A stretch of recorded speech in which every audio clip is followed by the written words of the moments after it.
ये आपका class test 4 है। तो आप अपनी पेन और कॉपी निकाल लो। मैं आपसे क्वेश्चन पूछूंगा, आपको वीडियो पॉज करनी है और अपना आंसर लिखना है अपनी कॉपी के अंदर। उसके बाद जब आप वीडियो को प्ले करोगे तो मैं आपको आंसर यहीं के यहीं बताऊंगा। इससे आपका पता चलेगा कि आपको कितना रिटेन हो पा रहा है और आपकी तैयारी कैसे चल रही है। तो स्टार्ट करते हैं क्वेश्चन नंबर 1 से। तो पहला क्वेश्चन आपका ये है कि जो सिपोलेटिव वियर होता है उसको अगर उसके स्लोप को, साइड स्लोप को ऐसे रिप्रेजेंट किया जाए तो एक्स की वैल्यू क्या होगी। आप अपना आंसर लिखो। तो जैसा आपको याद होगा कि 1 हॉरिजॉन्टल होता है और 4 वर्टिकल होता है। मतलब अगर उसका साइड स्लोप देखें तो हॉरिजॉन्टल कम जाता है, वर्टिकल ज़्यादा जाता है। मतलब ये सीधा इस टाइप से थोड़ा सा होता है, वर्टिकल टाइप से। तो 1 हॉरिजॉन्टल होता है, 4 वर्टिकल। लेकिन अगर यहाँ पे 1 वर्टिकल लिख दिया तो हॉरिजॉन्टल कितना होगा, 1/4। इसको हम लिख सकते हैं 0.25। तो ये होगा 0.25 horizontal ratio 1 vertical. Next question. तो एक्स की वैल्यू कितनी आ जाएगी, 1/4 या फिर 0.25। नेक्स्ट क्वेश्चन है कि water act, forest conservation act, wild life protection act and environment protection act. आपको इनको इनके टाइम के अकॉर्डिंग लगाना है कि पहला कौन सा आया था, दूसरा कौन सा आया था। तो आपको ईयर वाइज लगाना है। दूसरा, अगर आपको याद होगा तो आप इनके ईयर भी लिख सकते हो साथ में। तो इनको अरेंज करो टाइम के अकॉर्डिंग। तो याद कैसे रखेंगे, सबसे पहले वाइल्ड लाइफ आई। ठीक है, वाइल्ड लाइफ, उसको हमने पानी पिलाया, water act. Wild life I, water भी प्रोवाइड करा दिया। अब ये वाइल्ड लाइफ के बाद वाटर आ गया, अब ये बन गया फॉरेस्ट। तो अब यहाँ पे आएगा फॉरेस्ट कंजर्वेशन एक्ट। और forest, wild life, water, forest, ये तीनों मिलके अब बन जाएगा एनवायरनमेंट। तो एनवायरनमेंट प्रोटेक्शन एक्ट। पहले तो आपको इनको इस तरह से याद करना है। उसके बाद वाइल्ड लाइफ प्रोटेक्शन एक्ट, ये 1972 में आया, ये 1974 में आया, 1980 एंड 1986। आप इनको चारों को एक साथ याद रखोगे तब आप एक कोई पर्टिकुलर का ईयर आसानी से बता सकते हो, 72, 74, 80, 86। ठीक है, नेक्स्ट क्वेश्चन। नेक्स्ट क्वेश्चन आपसे है कि आपके पास 2 हिंज आर्क है। तो इसमें आपसे पूछा गया है पहले वाले क्वेश्चन में, फर्स्ट पार्ट में, कि आप लोड कहाँ पे लगाएं। लोड की प्लेसमेंट क्या है कि आपके पास मैक्सिमम होगिंग आए, और दूसरा है कि होगिंग मैक्सिमम किस जगह पे आएगी। दूसरा, मैक्सिमम सैगिंग के लिए कि आप लोड कहाँ पे लगाएं कि आपके पास मैक्सिमम सैगिंग आए। बाकी सैगिंग तो लोड के अंडर ही आएगी, यहाँ पे ये आपको पता होना चाहिए। ठीक है, तो आप दोनों के आंसर दो कि लोड कहाँ पे लगाएं कि मैक्सिमम होगिंग आए, और होगिंग मैक्सिमम आएगी कहाँ पे। दूसरा, कहाँ पे लोड लगाएं कि मैक्सिमम सैगिंग आए, और सैगिंग तो मैक्सिमम उस लोड के अंडर ही आएगी। तो ये इन 3 क्वेश्चन के आप आंसर दे दो। तो मैक्सिमम होगिंग के लिए आप क्राउन के ऊपर लोड लगाओगे। मान लो आपने पी यूनिट लोड लगाया, तो जो मैक्सिमम होगिंग होगी वो यहाँ से L/4 डिस्टेंस पे आएगी। मतलब इस जगह पे आपके पास मैक्सिमम होगिंग आएगी, L/4 मतलब 0.25 L। आगे चलते हैं मैक्सिमम सैगिंग के लिए। अगर आपने यहाँ पे लोड लगाया, मतलब क्राउन से लोड लगाया L/2√3 पे, या फिर इधर से हम देखें तो ये होगा 0.211 L। तो लोड आपने यहाँ पे लगाया तो मैक्सिमम सैगिंग आएगी, प्लस इसी जगह पे मैक्सिमम सैगिंग आएगी। ठीक है, तो ये क्वेश्चन क्लियर। नेक्स्ट क्वेश्चन पे चलते हैं। नेक्स्ट क्वेश्चन रेलवे से। आपने ब्रॉड गेज, मीटर गेज और नैरो गेज के बारे में सुना होगा। आपको बताना है कि सुपर एलिवेशन कितना रखते हैं हम तीनों के केस में। दूसरा, कैंट डेफिशिएंसी कितना रखते हैं, कैंट एक्सेस कितना रखते हैं, डिग्री ऑफ कर्व कितना रखते हैं। ठीक है, और लेंथ कितनी होती है इन सब की, रेल्स की। सिंपली आप इतना बता दो सभी केस में। चलो ये पूरा ही टेबल एक साथ याद रखते हैं। अगर आप इन सब वैल्यू को इंडिविजुअली याद करने की कोशिश करोगे तो आप एग्ज़ाम में कंफ्यूज हो जाओगे। आपको ये पूरा टेबल एक साथ याद रखना है। इसमें क्या क्या है कि ब्रॉड गेज है, उसकी जो रेल की लेंथ होती है, रेल होती है हमारे पास, उसकी एक सेक्शन की रेल की लेंथ कितनी होती है। दूसरा, गेज क्या होता है, दोनों के बीच का डिस्टेंस। हील डाइवर्जेंस क्या होता है, ये आपको क्रॉसिंग में पता चलेगा। सुपर एलिवेशन क्या होता है कि हम इसको कितना उठा देते हैं दूसरी साइड से कर्व्स के अंदर। कैंट डेफिशिएंसी क्या होती है, कैंट एक्सेस क्या होता है, और डिग्री ऑफ कर्व क्या होता है। तो आप इन सबको याद रखेंगे। कैसे याद रखेंगे, देखो सबसे पहले ब्रॉड गेज। आपने जब नंबर ऑफ स्लीपर्स आप कैलकुलेट करते हो तो ब्रॉड गेज आपको याद होगा वैल्यू 13 मीटर हम यूज़ करते हैं। ठीक है, पॉइंट ऊपर नीचे होता है, लेकिन आप इसको 13 मीटर से याद रखेंगे, फिर पॉइंट वगैरह आप याद कर लोगे बाद में। तो ये लगभग 13 मीटर की होती है। मीटर गेज 12 मीटर की होती है, और आपकी नैरो गेज 10 मीटर की होती है। ठीक है, ये याद हो जाएगा। 13 मीटर याद रहता है आपको, 12 मीटर एंड 10 मीटर। अब लेंथ याद हो गई, अब हील डाइवर्जेंस पे आ जाओ। तो हील भी 13 सेंटीमीटर, 12 सेंटीमीटर, 10 सेंटीमीटर। इतना याद हो गया बस। 13 की जगह है ये 13.7 सेंटीमीटर, 12 की जगह है ये 12.1 सेंटीमीटर, और ये 10 की जगह है 9.8 सेंटीमीटर। मतलब पहले पूरी होल वैल्यू याद रखो, उसके बाद फिर बाद में उसको करेक्ट कर लेना कि 13 नहीं 13.7 थी, 12 नहीं 12.1 थी, और 10 नहीं 10 से थोड़ी कम 9.8 सेंटीमीटर थी। याद हो गया, ये याद हो गया, ये याद हो गया। आगे चलते हैं। गेज भी लगभग बच्चे को याद रहती है।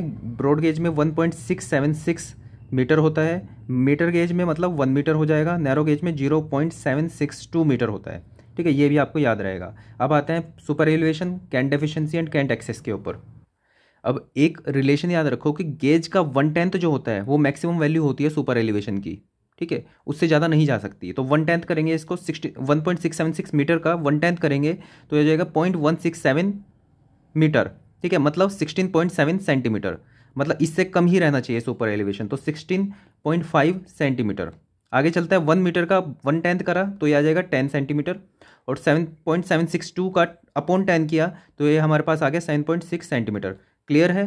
बस सुपर एलिवेशन में याद रखना कि ब्रॉड गेज में वी वेलोसिटी अगर 120 से ज़्यादा है, सॉरी कम है, तो 16.5 हम ऊपर करेंगे सुपर एलिवेशन, दूसरी साइड की रेल को उठाएंगे। और अगर 120 से कम है तो 16.5 की जगह थोड़ा ज़्यादा, 16 अगर जो v 120 से ज़्यादा है तो 16.5 से थोड़ा ज़्यादा हम बढ़ा देंगे, इसको हम 18 सेंटीमीटर कर देंगे। तो मतलब इससे आपने ये याद कर ली 3 वैल्यू। ठीक है, आगे देखो, कैंट डेफिशिएंसी और कैंट एक्सेस लगभग वैल्यू सेम रहती है। कैंट एक्सेस में लगभग होल वैल्यू होती है। होल वैल्यू या तो पूरा नंबर होगा या फिर 0.5 की टर्म में होगा।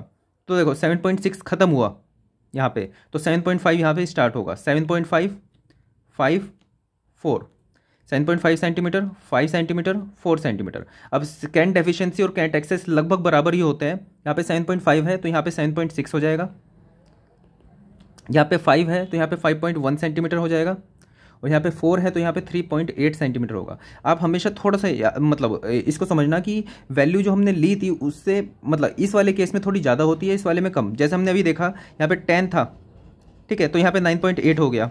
12 का यहाँ पे 12.1 हुआ। मतलब यहाँ पे हम वैल्यू बढ़ा के लिख रहे हैं, याद करने के लिए बता रहा हूँ। और यहाँ पे हमेशा नैरो गेज में हम थोड़ी कम करके लिख रहे हैं। तो 7.5 का 7.6, 5 का 5.1, और नैरो गेज के अंदर 4 का 3.8। इतना याद हो गया। जैसे कि v लेस देन 120 और 120 के लिए गिवन था, यहाँ पे 100 के लिए है। v लेस देन 100 पे किलोमीटर पर आवर पे हम 7.6 लेते हैं। v greater than 100 kilometre our पे थोड़ा ज़्यादा लेंगे, इससे 10 सेंटीमीटर। तो अब तक आपको ये और ये याद हो गई। डिग्री में आप याद रखो कि 10 डिग्री, 16 डिग्री और 40 डिग्री। इसको अलग से याद रखना है आपको। सिंपल, पूरा टेबल याद हो गया। और ये बहुत इंपॉर्टेंट टेबल है, इसके ऊपर क्वेश्चन पूछ लिया जाता है कोई से भी पार्ट में से। चलो 1 मिनट में लेमिनार फ्लो भी रिवाइज कर लेते हैं पूरा। मान लो आपके पास पाइप फ्लो है लेमिनार फ्लो के अंदर, एक है पाइप फ्लो और एक है पैरेलल प्लेट के बीच में से वाटर फ्लो हो रहा है।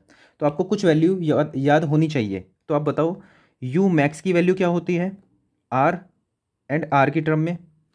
यू की वैल्यू क्या होती है एब्सोल्यूट की। ठीक है, you max and you average में क्या रिलेशन होता है, टाउ का क्या फॉर्मूला होता है। ठीक है, del P by del x की टर्म में। एंड हेड लॉस का क्या फॉर्मूला होता है। ये सब वैल्यू आपको बतानी है 1 2 3 4 5, इस केस में भी और इस केस में भी। अगर आपने ये वैल्यू याद रख ली तो लगभग आपके सब न्यूमेरिकल हो जाएंगे लेमिनार फ्लो के। तो चलो सभी वैल्यू आपको याद कराता हूँ। पहली बात समझो कि पाइप फ्लो के अंदर जो डिस्टेंस लेते हैं हम, आर डिस्टेंस, वो सेंटर से लेते हैं। दूसरा, इसके अंदर हम जो डिस्टेंस लेते हैं वाई डिस्टेंस, वो यहाँ से लेते हैं। ठीक है, सेंटर से नहीं, वॉल से लेते हैं। ठीक है, ये दोनों पैरेलल प्लेट हैं इस तरह से, और फ्लो हो रहा है बीच में से इस तरह से। ठीक है, तो सबसे पहले आते हैं, सबसे basic formula del tau by del y. देखो एक फॉर्मूला तो आपको याद होगा फ्लूइड के पहले चैप्टर से, वो क्या होता है, tau is equal to mu del u by del Y.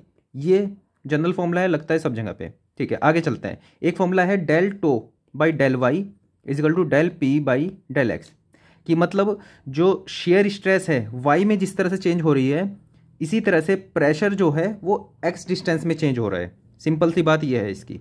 अब इस फॉर्मूले से ही सब चीज़ें डिराइव हो जाती है। अच्छा, जो ये फॉर्मूला है del tau by del y, ये दोनों में एप्लीकेबल है। Del tau by del y is equal to del P by del x, ये दोनों में एप्लीकेबल है, इसमें भी और पैरेलल प्लेट में भी। आगे बढ़ते हैं, नेक्स्ट चलते हैं। इस वाई को अब उधर भेजेंगे। ठीक है, यहाँ पे भी इस वाई को उधर भेजेंगे और इंटीग्रेट करेंगे। ठीक है, तो इंटीग्रेट डेल टो, अभी मैं आपको याद करने के लिए बता रहा हूँ, del P by del x del y. ठीक है, del tau del P by del x del y integration. अब यहाँ पे y है, यहाँ पे r है, तो इसे r की टर्म में ही याद करेंगे। कैसे याद करेंगे, अब देखो tau is equal to -1/2 del P by del x, ये 1/2 ऐसे ही याद कर लिया आपने, और y का हो जाएगा यहाँ पे इंटीग्रेशन r।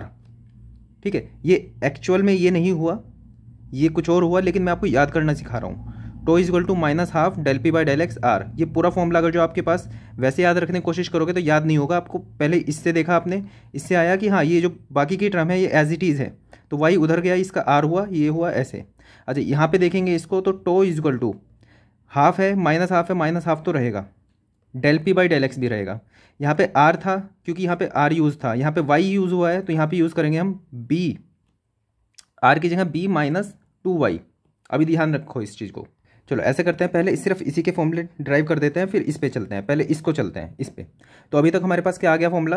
अच्छा नेक्स्ट चलते हैं u लिखने का तरीका। u इज इक्वल टू, इस केस में जो u होता है वो होता है u मैक्स इंटू 1 - r²/r²। मतलब अगर जो हमें किसी भी जगह पे u की वैल्यू लिखनी है, मतलब r किसी भी जगह पे r डिस्टेंस पे हमें देखना है यहाँ पे कितनी वेलोसिटी होगी। ये कुछ इस तरह से चलता है कि r डिस्टेंस पे कितनी वेलोसिटी होगी, तो वो इस तरह से लिखा जाएगा।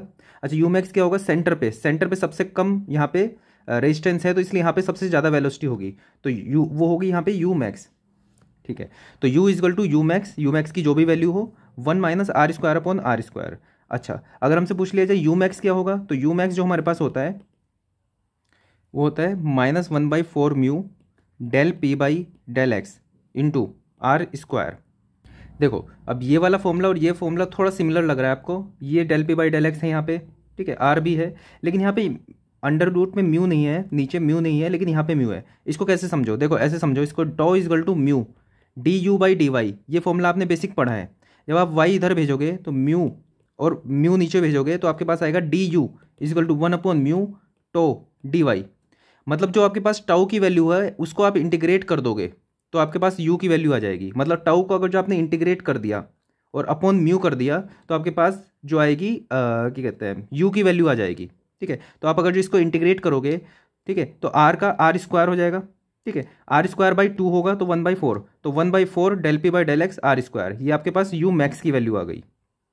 आई होप आप इस तरह से कनेक्ट करके याद कर पा रहे होंगे इन चीज़ों को, क्योंकि क्वेश्चन में क्या होता है कि ऑप्शन में क्या होता है कभी नीचे म्यू आएगा कि नहीं आएगा। ठीक है, तो मतलब ऐसे ऑप्शन में आप डायरेक्टली यूनिट से भी आप देख के बता सकते हो। तो यू मैक्स की वैल्यू होगी -1/4 mu del P by del x r²। अगर आपको चाहिए कि सिर्फ आप यू की वैल्यू बता दो तो यू मैक्स की वैल्यू यहाँ पे भी पुट कर सकते हो आप। ठीक है, अच्छा हेड लॉस की वैल्यू यहाँ पे होती है 32 mu V L upon gamma d²।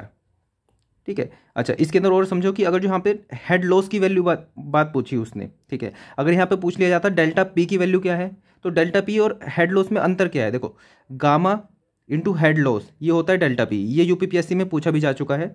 अगर आपसे डेल्टा पी की वैल्यू पूछ ले तो इसको गामा से मल्टीप्लाई कर दो, तो गामा से गामा कैंसिल, तो डेल्टा पी की वैल्यू जो होगी वो होगी 30 mu V L upon d², simple.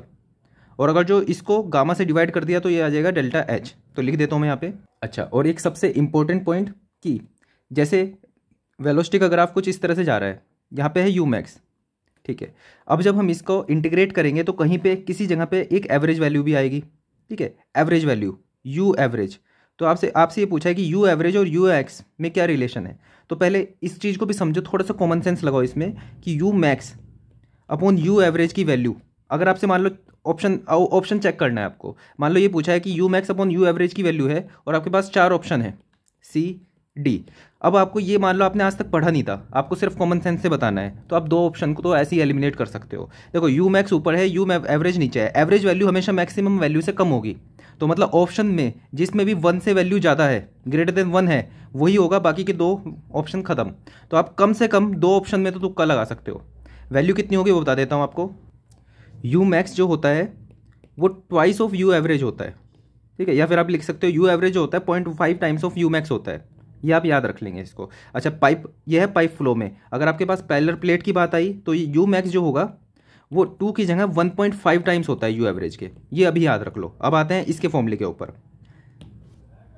अच्छा एक चीज़ और पूछ ली जाती है इसके अंदर कि यू एवरेज तो ठीक है, यू एवरेज की वैल्यू इतनी है, लेकिन ये सेंटर से कितनी डिस्टेंस दूर पे यू एवरेज की वैल्यू आ रही है। तो देखो आपके पास फॉर्मूला पता है आपको यू का, u is equal to u max 1 minus r square upon r square. उसने पूछा कि कितनी आर डिस्टेंस पे यू की वैल्यू यू एवरेज के बराबर है, तो यू की वैल्यू कितनी होगी, यू एवरेज के बराबर, तो u average is equal to u max 1 minus r square upon r square. आपको पता है यू मैक्स की वैल्यू कितनी है, वो होती है 2 टाइम्स यू एवरेज, तो यू एवरेज से u average cancel, 1/2 is equal to 1 minus r square upon r square. तो यहाँ से हमारे पास आ गया r square upon r square is equal to half, तो यहाँ से हमारे पास आ गया आर इजकल टू 1/√2 आर।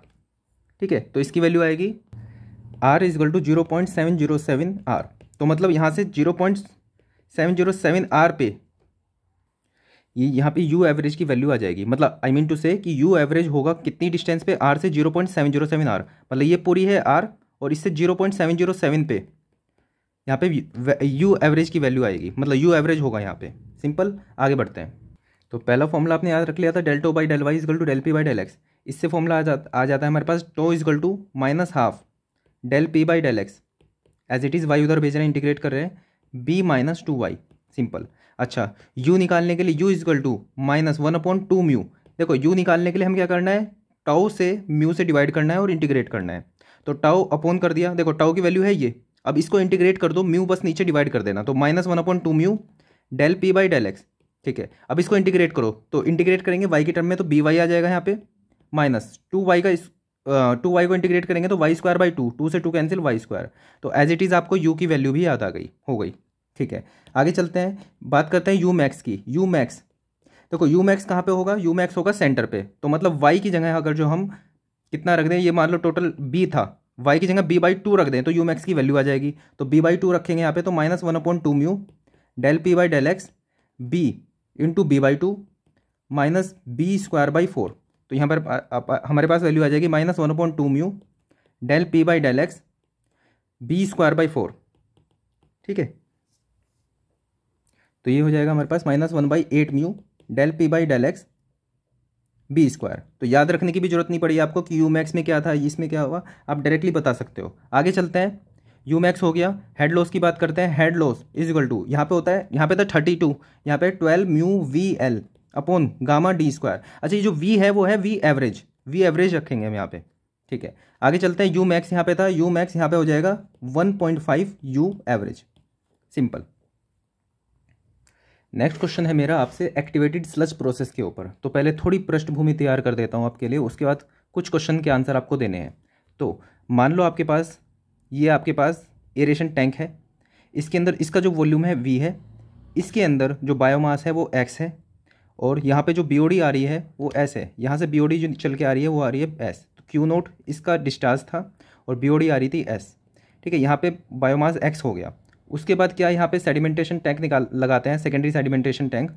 तो इसके अंदर यहाँ पे ये जाती है, यहाँ पे स्लज आपके पास, तो यहाँ से हम थोड़ी वेस्ट कर देते हैं इसको, Q0 माइनस QW।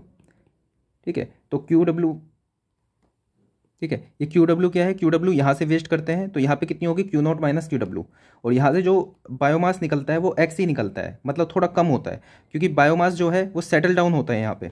ठीक है, तो ऊपर जो पानी के साथ निकलता है वो बहुत कम होता है x ही। ठीक है, इसका नीचे जाता है बायोमास, यहाँ से जाता है, अब यहाँ से XU, यहाँ से जो बायोमास होता है वो काफ़ी सारा वेस्ट हो जाता है, इधर से हम निकाल देते हैं ताकि इसकी स्लज एज ज़्यादा बढ़े ना, और यहाँ पे क्या है, XU चला जाता है वापस से, और Q रिसाइकल।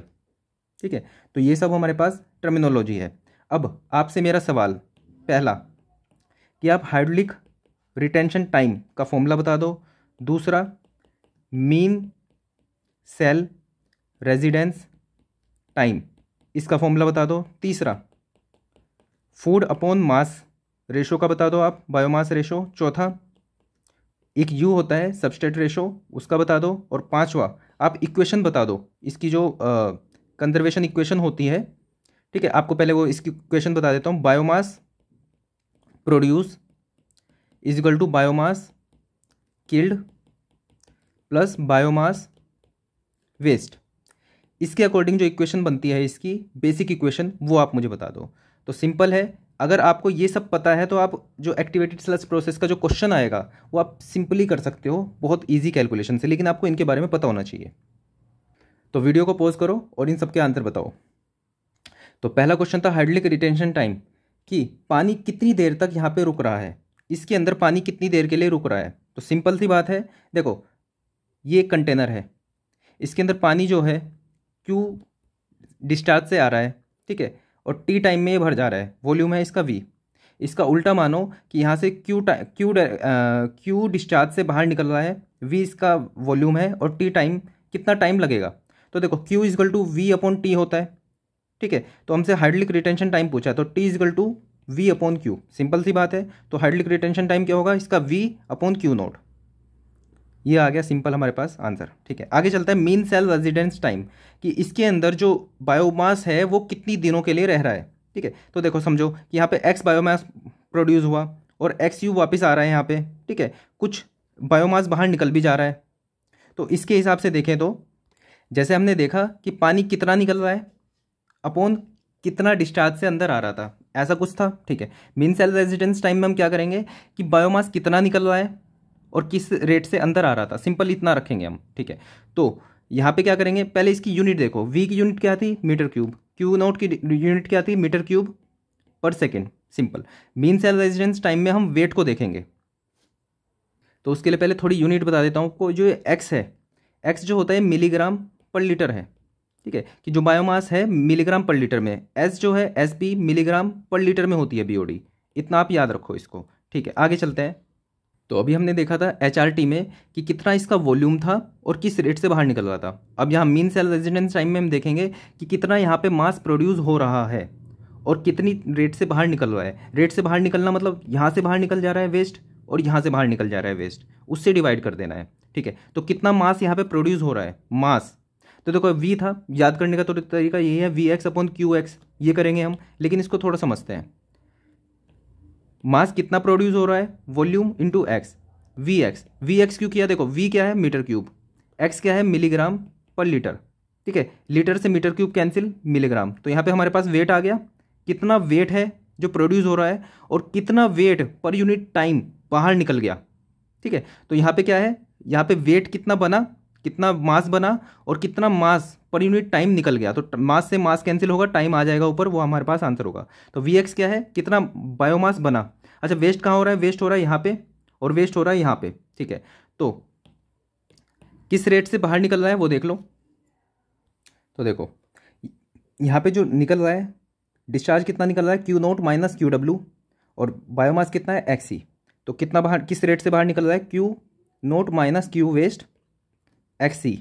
एक तो यहाँ से बाहर निकल रहा है, दूसरा यहाँ से बाहर निकल रहा है, कितना QW और XU plus QW XU, simple. अच्छा, याद ना रहे तो कैसे याद रखेंगे, V अपॉन Q नोट याद है, बस X मल्टीप्लाई करेंगे। तो इतना तो हमें याद आ गया कि इस कुछ इस टर्म में आएगा कि VX अपॉन QW, ठीक है। तो QX, ठीक है। तो VX upon Q naught minus QW XC plus QWX। अब यहाँ से जो हमारे पास QE निकल रहा है वेस्ट, वो बहुत कम है, प्लस यहाँ पे जो XE है, ठीक है, ये जो यहाँ पे डिस्चार्ज है, सॉरी बायोमास है, वो सारा नीचे सेटल हो चुका है। तो यहाँ पे ऊपर जो बायोमास होगा ऊपर वाले पानी में बहुत कम होगा, तो इसकी वैल्यू बहुत कम आती है, तो इसलिए हम इसको नेग्लेक्ट भी कर देते हैं और डायरेक्टली हम फॉर्मूला लिख देते हैं VX अपॉन QW XU, ठीक है, स्लज एज के लिए। नेक्स्ट, फूड अपॉन मास, कि कितना फूड था यहाँ पे बायोमास के लिए, सॉरी माइक्रो ऑर्गेनिजम्स के लिए, और कितना यहाँ पे बायोमास प्रोड्यूस हुआ। तो देखो फूड कितना है, फूड क्या है, देखो BOD जो है, BOD क्या है, ऑर्गेनिक मैटर।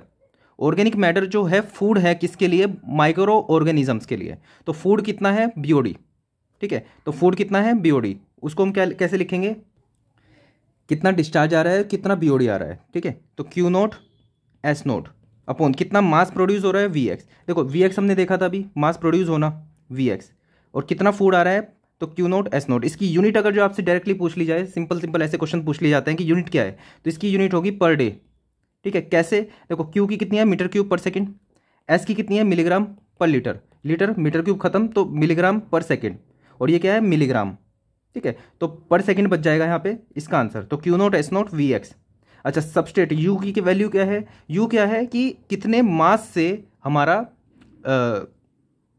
कितने BOD से, कितने ऑर्गेनिक मैटर से हमारा मास प्रोड्यूस हुआ। देखो ध्यान से समझो कि यहाँ पे यहाँ पे S नोट BOD आ रही थी, और उसके बाद BOD क्या है, ऑर्गेनिक मैटर है, ऑर्गेनिक मैटर को यूज कर रहे हैं यहाँ पे माइक्रो ऑर्गेनिजम्स, ठीक है। तो S नोट यहाँ पे आई थी, अब कितनी बच गई S, तो पहले एस नोट आई थी, अब बच गई एस, मतलब मान लो 200 मिलीग्राम पर लीटर पहले आई थी, अब बच गई 20 मिलीग्राम पर लीटर। तो कितनी ऑर्गेनिक मैटर यूज़ कर लिया माइक्रो ऑर्गेनिजम्स ने? 180। ठीक है, तो उसी का ही तो बायोमास बना होगा। तो यहाँ पे क्या करेंगे हम, यहाँ पे हम यूज़ करेंगे Q naught S naught minus S. कितना यूज़ हुआ? Q naught S naught minus S upon वही वी एक्स, इन दोनों की सेम यूनिट होगी। ठीक है, Q naught S naught minus S upon V X. आगे बढ़ते हैं, बायोमास प्रोड्यूस। अभी हमने बताया बायोमास प्रोड्यूस किस तरह से लिखेंगे, वी एक्स बराबर बायोमास किस किल्ड। देखो समझो पहले, ये हमारे पास एरेटेड टैंक है, इसके अंदर माइक्रो ऑर्गेनिजम्स भी है, ऑर्गेनिक मैटर भी है। अब माइक्रो ऑर्गेनिजम्स जो हैं इस ऑर्गेनिक मैटर पे आ रहे हैं इसको खाने के लिए। ठीक है, ऑर्गेनिक मैटर को लिखने का तरीका S naught B O D. ठीक है, अब ऑर्गेनिक मैटर को खा के एस नोट का उसने एस बना दिया। ठीक है, अब जितना उसने खा लिया खाना माइक्रो ऑर्गेनिजम्स ने, उसका ये बायोमास बनाएगा। ठीक है, तो बायोमास किसका बना? एस नोट माइनस एस का। बात समझ में आई? ठीक है, अब ये समझो कि खाना उसने जितना खाया, अब उसका पूरे का बायोमास नहीं बनाएगा, ये कुछ अपनी एनर्जी के लिए यूज़ करेगा और बाकी का बायोमास बना देगा। ठीक है, तो एस नोट माइनस एस का पूरे का नहीं बनाएगा, उसके कुछ पार्ट का बनाएगा। तो एस नोट माइनस एस के कुछ एक फ्रैक्शन से मल्टीप्लाई करेंगे, उसका ये बायोमास बनाएगा। ठीक है, तो Q S naught minus S, मतलब देखो 100 ग्राम खाना खाया माइक्रो ऑर्गेनिजम्स ने।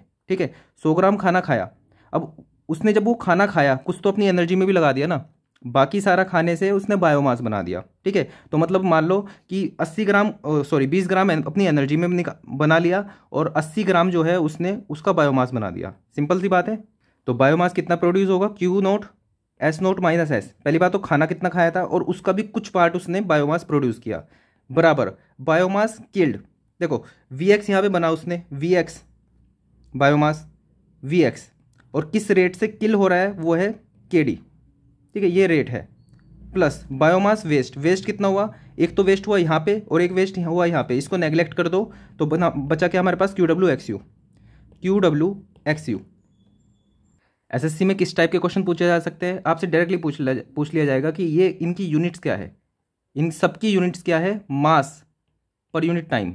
सिंपल सी बात है। अच्छा, अब अगर हम क्या करें, वी एक्स को पूरे उससे डिवाइड कर दें, V X V X V X, तो वी एक्स से वी एक्स कैंसिल, तो हमारे पास क्या बनेगा? देखो ये जो है Q naught S naught minus S, अभी ऊपर हमने देखा था ये है यू की वैल्यू, तो ये हो जाएगा यू, ये हो जाएगा के डी, और प्लस इसको हम जब उल्टा कर देंगे तो ये हो जाएगा 1 अपॉन थीटा। थीटा क्या है? Mean cell residence time. तो ये हमारे पास ये बेसिक इक्वेशन होती है, डायरेक्टली ये इक्वेशन भी पूछ ली जाती है। So that's all for this video. मैं आपके लिए और भी बहुत सारी वीडियोस बना चुका हूँ टेक्निकल के ऊपर, लगभग 74 वीडियोस में बना चुका हूँ, वो आप मेरे चैनल पे जाके प्लेलिस्ट में जाके देख सकते हो। So that's all for this video, thank you.